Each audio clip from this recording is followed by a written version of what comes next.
J Jinx! Truck stop!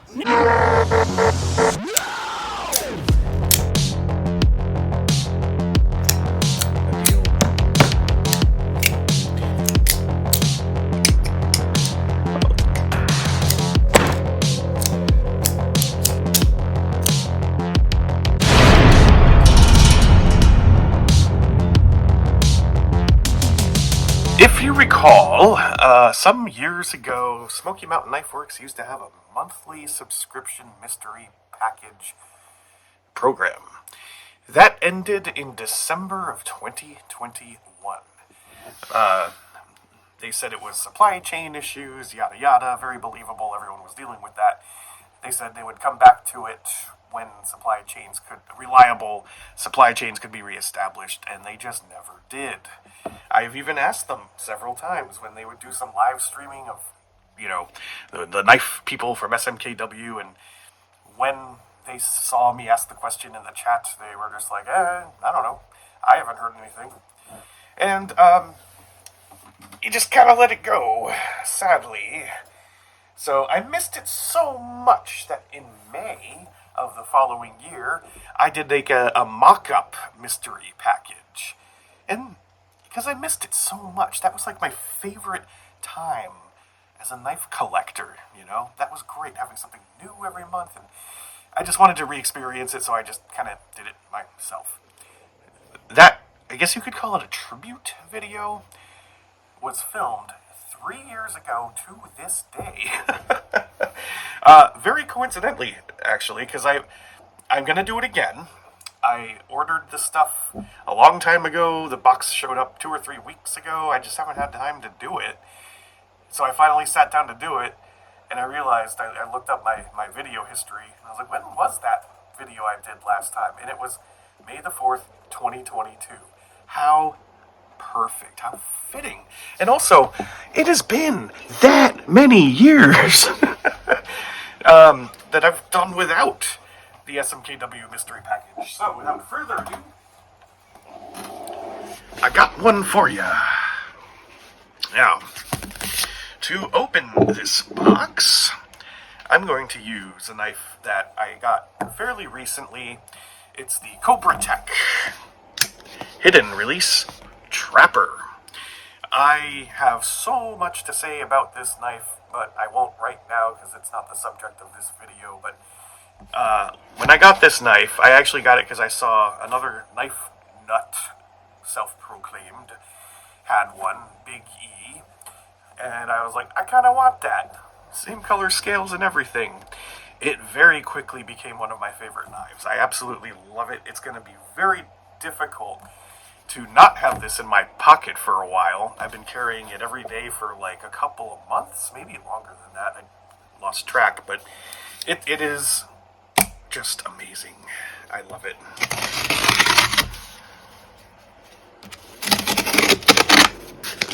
This, just that noise brings back so many memories. So the deal is, there are 3 levels in here, sorted by price, and I am going to carry and use whatever, is feasible to carry and use for a month, and then I'm going to come back and give a little post-use review. This video is just the first glance, the unboxing phase, and as is JJ Jake's tradition, I'm going to give you a peek into the box, and then go one by one. Unlike the mystery packages of old, there will be no candy in here. Here is what you have to see. Let's do it.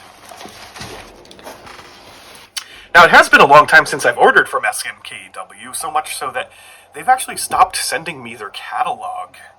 I don't know if they stopped sending it out just in general, or if so many years have passed since I bought something that I got dropped off their rolls. And I was kind of expecting to see one in the package, but I didn't.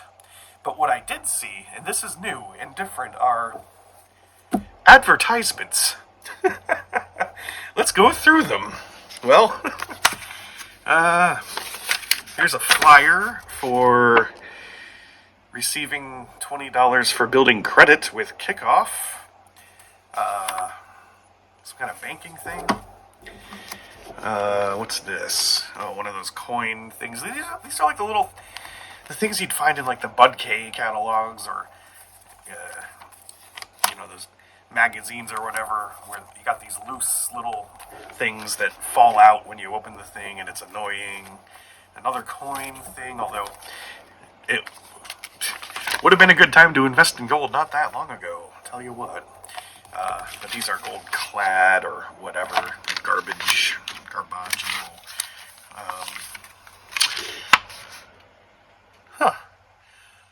All aboard for victory!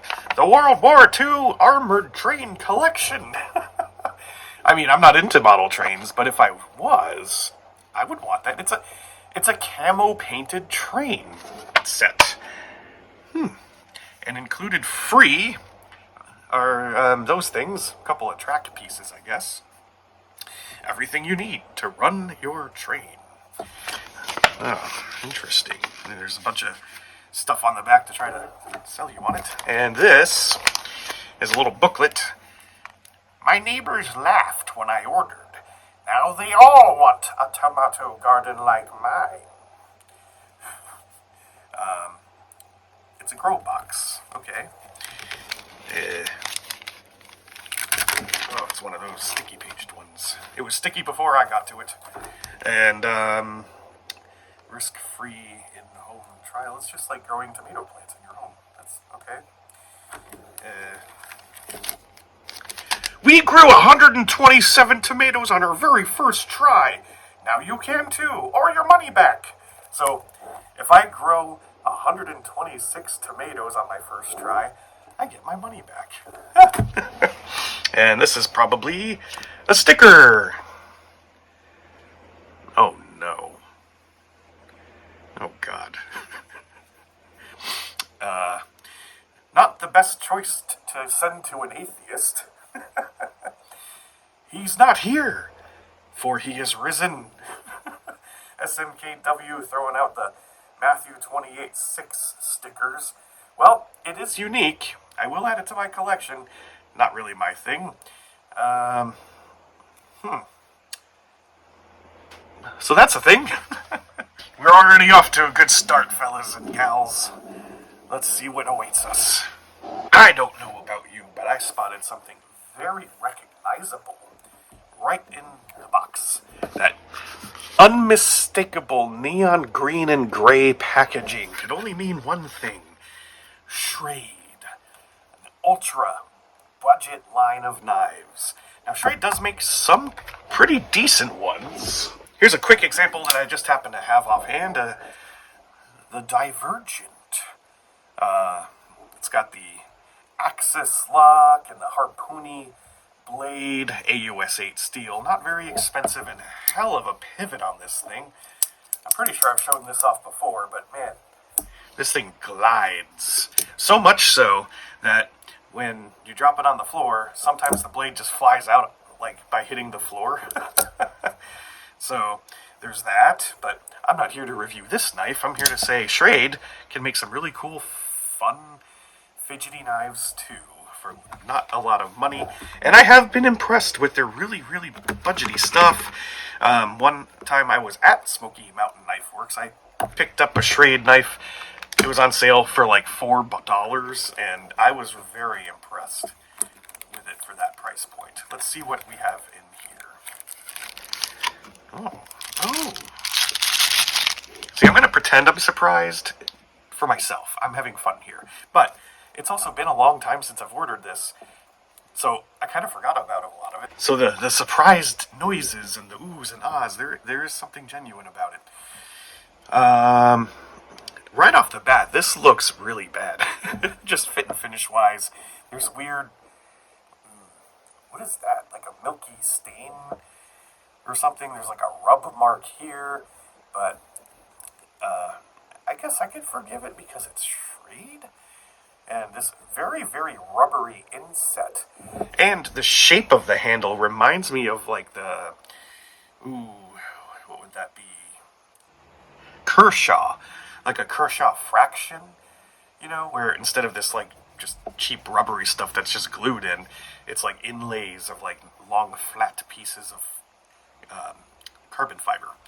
It is a liner locked knife, not open assisted.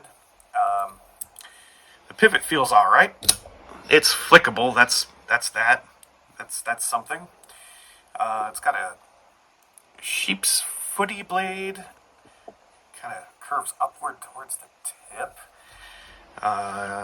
Doesn't feel that bad in the hand. The pocket clip is really long. It's one of those high riding pocket clips. A lot of tension on it. Not a lot of lift off down at the bottom there. But we'll see. That could go in just fine and out of the pocket. We'll see. Very flat bottom too. Very geometric in that way. No skeletonization or anything like that. So, but it's not heavy. I think the scales are just really, really cheap plastic, and that's where you get the lightweight. I kind of dig the upswept reverse tanto blade. That looks like something that could be good for slicing, as well as doing intricate work like cutting boxes. It is ugly, though. That is an ugly, ugly knife. You know what it kind of reminds me of? Just the angles and the coloration. It reminds me a little bit of like a Cybertruck. Maybe that's why I think it's so ugly. Well, we have some subtle jimping here, where your thumb rests back on the spine. The lockup is pretty good. That's right where you want the liner lock to be, and I can see there's bearings in there. That explains the smooth pivot. And how's the centering when closed? Impressively good. So I'm guessing this is an ultra budgety knife, and I predict that as I carry and use this, the things I'm not liking about it now, I will probably not care about and say that I predict I'll actually like this knife. See, got a model number or anything? We'll find out. After I'm all done, I usually go through and tell you all about the knives and their price points and all that stuff. So stay tuned for that. It is tradition that every SMKW mystery box came with one of these, a Rough Rider knife in their signature cardboard magnet opening thing box. The Lollipop series. Now, this has a really, really interesting look.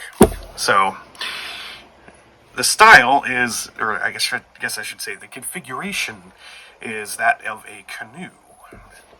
It's a canoe style knife. We have the classic Rough Rider half stops for the main drop point blade, and on the other side, on the other bolster, you got the little pen knife. It's a bit tight, but that's not a bad thing. I mean, it's a brand new knife. You don't want it to be loose out of the box. That could break in over time. No blade play whatsoever. And what I like about this is, first of all, the colors. It does look like candy. And each of these segments is separated by a real thin line of some kind of metal material, probably the same thing as the bolster, some kind of brass, I would think. It's really neat. I'd be interested to see how these are made. Like, do they have these channels, and then they like cast the plastic segments into them? Or how does that all work? I'm genuinely curious. And it almost looks like it could be a pride flag if the colors were put in the correct order for that, from long to short wavelength, but they went with the candy theme and called it the Lollipop series. And I remember when these came out very recently, and they got all the classic configurations, the trappers, you got your stockmans, and I like canoe knives, it turns out. I only have one other one, also from Smoky Mountain Knife Works, Rough Rider, and it was sent to me in one of their mystery boxes, and it's this Copper Swirl series.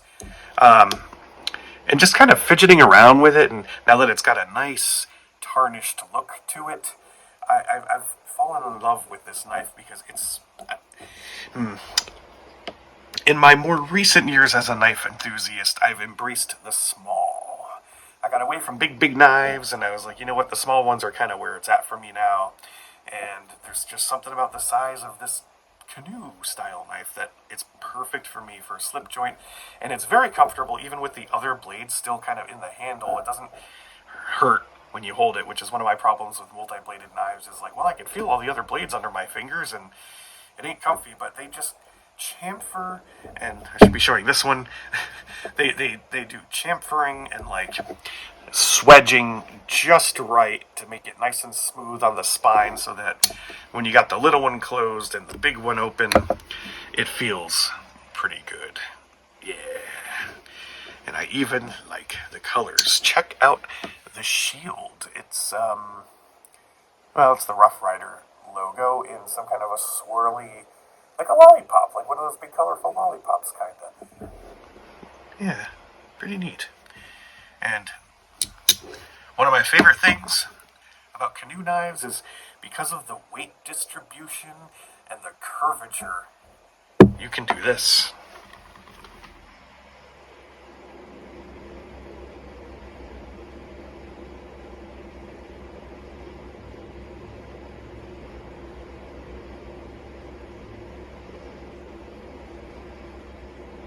Ain't that great? Next up, I've got a long box, and it says BADD. BADD. Beer and Destruction Device. I like both of those things. And beer. Made by Kuma. Survival School.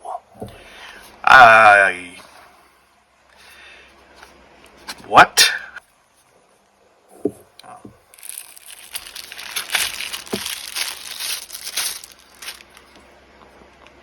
Wow, okay. Oh, jeez. So it's like, let me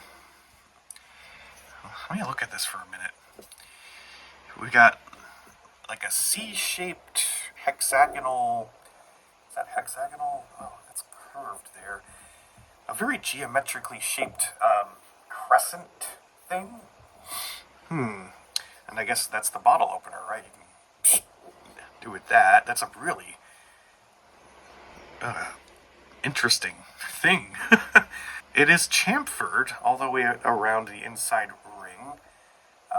And it says BADD down at the bottom of the ring thing there. CUOO2. The top of it's got, like, I don't know, I guess you could call that a swedge.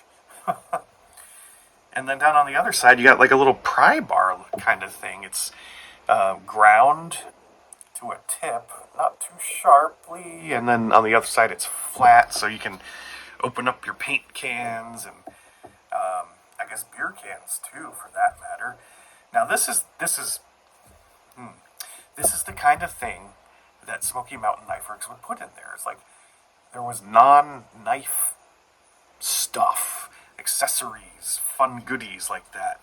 Ooh, if I put my pinky in the ring thing, I can hold it like this to pry, I guess. And then there's these plasticky scales with some interesting kind of diamond-shaped cutouts in gray, and a massive pocket clip with the CUMA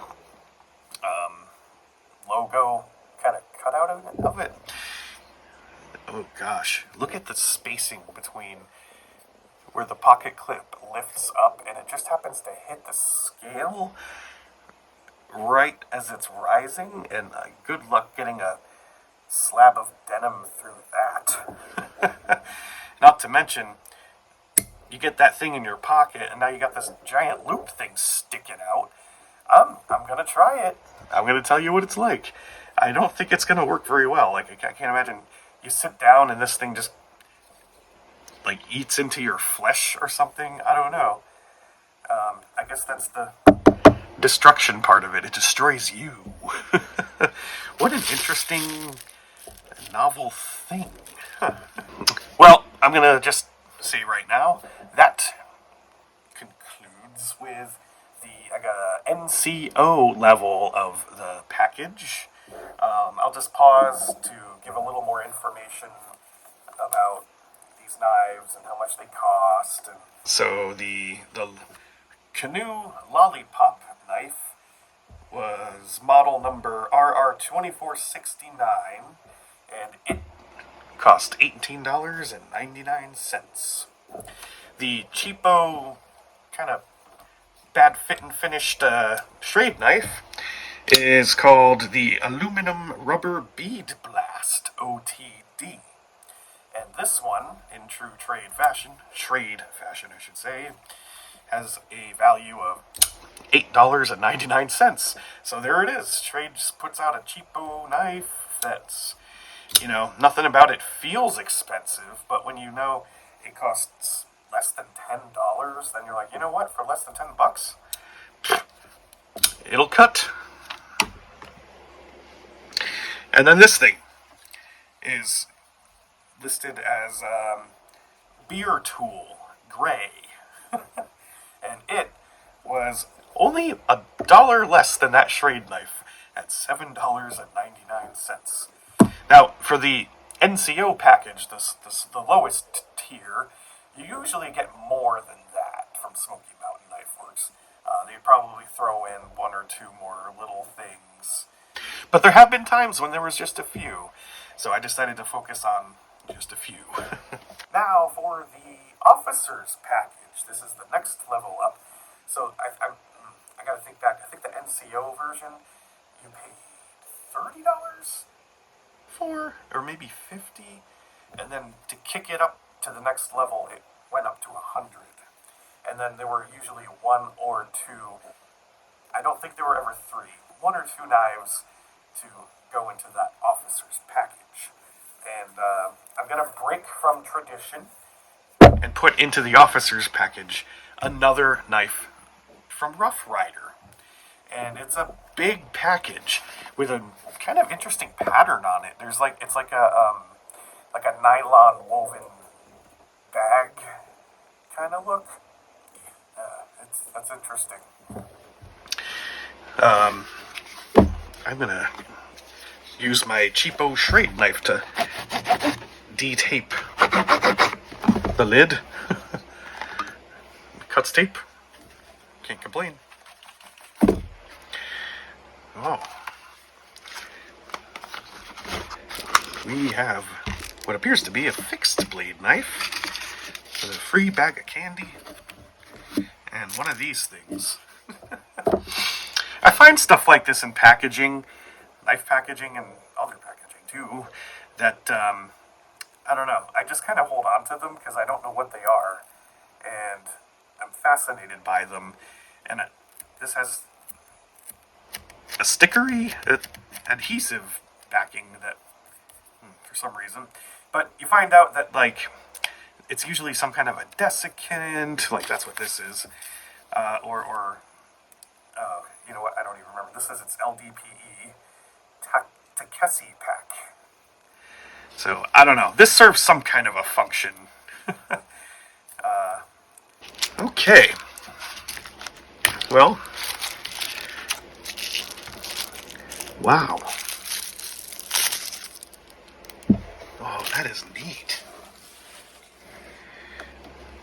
It's a stubby fixed blade knife with this neat combination of resin and burl. It looks like you're flying over some islands, and there's a lake or an ocean. That is a cool combination, mixing that burly wood with the very dark blue, almost like a Neptune blue resin like that. It's very shiny, very, very well polished, and it kind of, it's almost too slick, too polished. It's really pew! I like the bolsters. It reminds me of a Buck 100 series fixed blade, kind of well, maybe not. I'm gonna say one of these. I haven't introduced this one to the camera yet. It's maiden voyage, but no, I guess I'm wrong because there's a spacer in here like that. I don't know. I felt like isn't there a buck knife that has that kind of spacery thing? Well, not that it would be exclusive to buck. It's a popular design. And on the bottom, there's like a brass star, and I wonder if that is like holding in place the tang, rat tail tang coming out of the blade. I don't know. I don't think it's just there. It's got to serve some kind of a function, or maybe it's one of those like you seal wax with it. I don't know. And then the blade is, well, it looks like it's a few inches long. Handle's much bigger than the blade. Let's check out, you know what I haven't done yet. It's checking out the consistency of the grind. That feels good except for right here. There's a little nick in there. And then as it curves towards the tip, it gets a little rough, which is pretty common. And you got a tapered fuller. Yeah, pretty unique for a Rough Rider knife, no? You got these cool brass spacers with the just crimson black spacer in between. That's a neat look. And this is going to be one of those knives where like every single one of them is unique because they're different bits of wood and the resin's going to swirl differently. So there's that factor too. Oh yeah, and then the sheath has like one of these built-in compartments for, what is this? Oh, black cylinder thing just fell out. It truly is a mystery box. One of these little sharpening stones. I remember when I was a kid, those, what was it? Not Jensen. There was some knife brand. I think it began with a J. They were really popular. They had like the ball compass and the handle, and then they had the little tiny sharpening stone in the pouch at the front. And they were so terrible, like they would get wet and disintegrate, and I've got a feeling this is probably exactly like one of those. But I mean, yeah, it's probably no good. But you never know. I should try it. I should use it. And next up, we got another white slip over a cardboard box, which kind of looks like a crate. And that's the second knife in this package that came loose. So, I mean, it's another Rough Rider, right? No, it's from Marbles. I found them. Exhibition grade. Have a look at the artwork on this box. It's pretty neat. It's made to look like it's a painting on wooden slats with some engraving. Shows a guy standing in front of his horse about to spook it by shooting its gun at something. Maybe whatever that is. Is that a fish? He's fish shooting. The collector's edition pocket knives. Marbles for every hour in the open. Okay. Big moose. Let's see what's in it. Oh, it opens like a cigar box. I like that. It's like nice and thick. I like that sound. Everything about this is fun so far. And you got a neat bit of artwork on the inside of it too. I think it's the same scene, just panned over to the left a little bit. Anyway, about the knife. Holy shit. Now that is a toothpick. Whoa. I actually, very early on, collected toothpick knives. I got the little tiny ones, the mini toothpicks, and I kind of dropped them after a while because what I was trying to do starting out was like, there are so many different types of knives out there to collect. Let me pick one that I like and just collect that. And I chose the mini toothpick. But then I quickly realized it's not enough for me to have one type. And plus, it kind of limits you. There are so many cool configurations or I guess scale patterns and stuff that Case, for example, comes out with. And if they don't have that variety in the toothpick configuration, then you're sunk. So I moved on, and it was a good thing. But this is not a small toothpick. This is the biggest toothpick knife I have ever seen, and it is amazing. Wow. I mean, it's big enough for. What do you use something like this for? It's got a half stop. I mean, you can close it one-handed. The centering's really good for a knife that long from the pivot. And you have one giant, what do they call it, match strike thumb nick, and that just swings the knife way open, and there's no blade play. That is amazing, but oof, huge.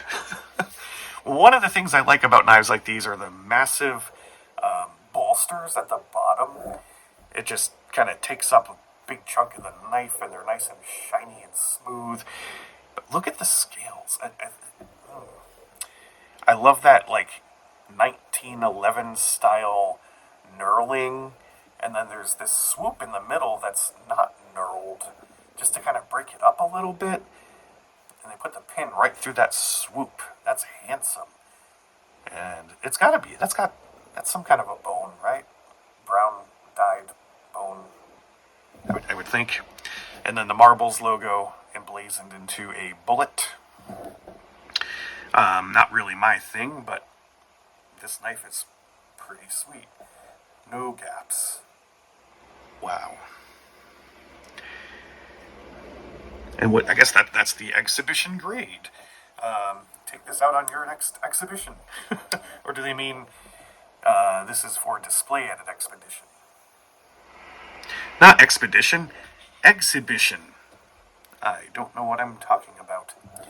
Yeah, Marbles is an interesting company. I have a number of knives from them, and their qualities range from, like, shitty Rough Rider to medium level case. Like, if they had mirror polishing all around on this thing, I would say that's a case quality knife, you know what I mean? Wow, the haptics on this. I love it. Don't know what I'm going to use this for, but nice. Massive toothpick to add to my collection of toothpicks. And the box makes this noise. And that rounds out the officer's package. This knife is the Rough Rider Small Fixed Blade, Resin and Wood, model 2239, and the price on it was $30. And the massive Marbles exhibition grade knife is the toothpick in brown checkered bone. So that is bone. And for this amazing knife with this amazing packaging, it only costs $21.99. Yeah, I keep forgetting to do this. Now that does not feel consistent. That's the thing with Marbles, I find, is there's always something about them that's not perfect, you know? Matter of fact, just feeling the differences based on the angle I'm drawing this dowel across, I think there's a burr. I think they forgot to remove the burr, or they just didn't on purpose. I've seen it happen. Looking at you, Case. And on to the General's package. Speaking of Case, we got a big box by Case. Yes. So, for the General's package, you get one nice, expensive knife. I think there may have been one or two times that there was more than one knife, but it generally adds up to more than $100. No pun intended, generally. Because going from the officer's package to the General's package, you took a massive leap in price from $100 to $200, but you get your money's worth. Let's see what Case has to offer. Oh. We got the product information. Here's one of the little advertisements they slip in here. Advertising their Baby Doc series. And, oh, that's kind of neat looking. An XR Sodbuster Jr. Kind of hard to see in this tiny photo. Is it like a laminate wood or something. I don't know. Well, that's an interesting sheath. The way it kind of folds over onto itself. Huh. Yeah, like traditionally sheaths are like, you got like the perpendicular clasp. Whereas this one, it's just a piece of leather just folded over onto itself and then snapped. And my question, is this real leather? It sounds like it could be. It's got that creaking sound. But the number one metric is, how does it smell? Oh yeah, that's real leather. There's just something about this smell of leather. It's so nice. It's so soothing to me. Noticing on the button, you got the double X logo for WR Case and Sons. Whoa, look at that. Huh. Now that is polished. It's like a little stacked leather fighting knife, but mini. And the blade is long and slender. And it's got some interesting jimping on the back there. Almost like they took like a teeny tiny end mill bit and just kind of pushed it in one by one. I don't know how they did it, but that's my guess. I was about to say there's no blade play. Hope not. I love the look of the stacked leather too, that classic kind of K-bar look. And then it's got, kind of on the boundaries of the top and bottom, these alternating black, metallic, black, and then red spacers. Look at that pommel. Oh, even that is just shiny, polished metal. It's so handsome. And so tiny. Like, what do you do with this thing? I mean, I love the way it looks. But I kind of want a bigger one, you know what I mean? Ooh, no. Case, you're killing me. Another case knife where they didn't remove the burr. Well, there it is. The world's smallest fighting knife by Case.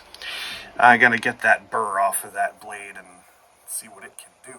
I'm almost afraid to, though. Look at how shiny polished that thing is.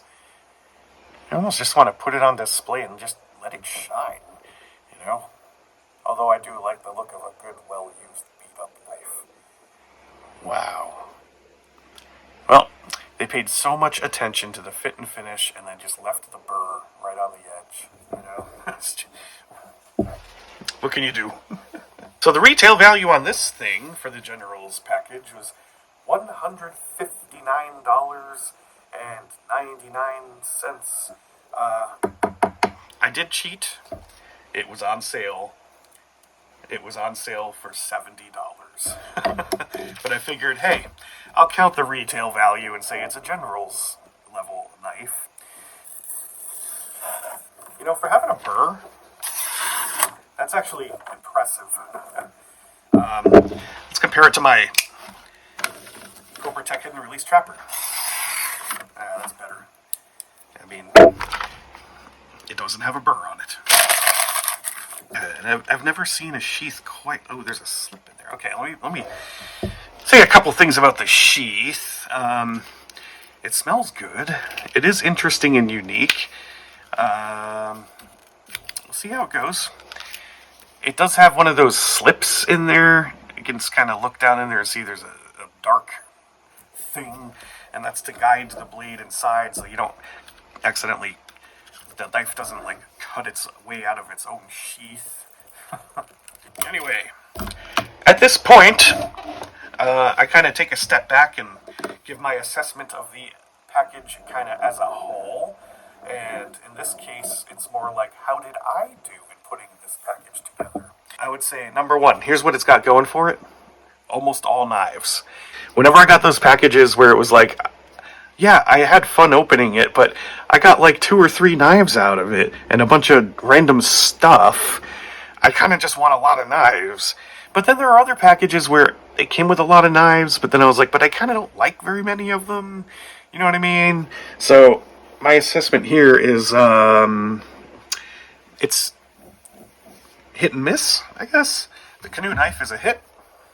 The Barvel's knife is a hit. The case knife, I think, is a hit. It kind of remains to be seen. This Rough Rider knife, the fixed blade here, I was a little bit disappointed because in the pictures they make it look so much cooler. Like the color was more aquamarine from what I remember, or I could be misremembering that. But I think I would have liked this more if this side were broken up a little more with burled wood, burly wood. I don't know if burl is a verb like that. But instead it's like there's a massive domain of resin with just a little bit of wood down here. And yeah, that's okay. This one's fine. But I don't know. I feel like they could have done better with this one.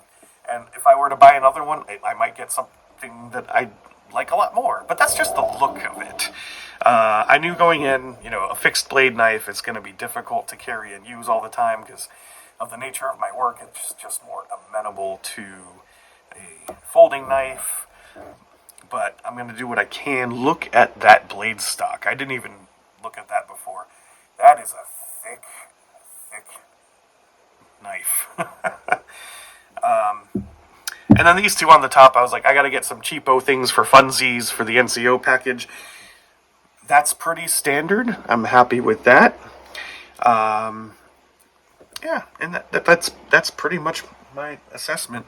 A couple things that surprised me were, since I do have one other canoe knife, the Copper Swirl, these open so much smoother.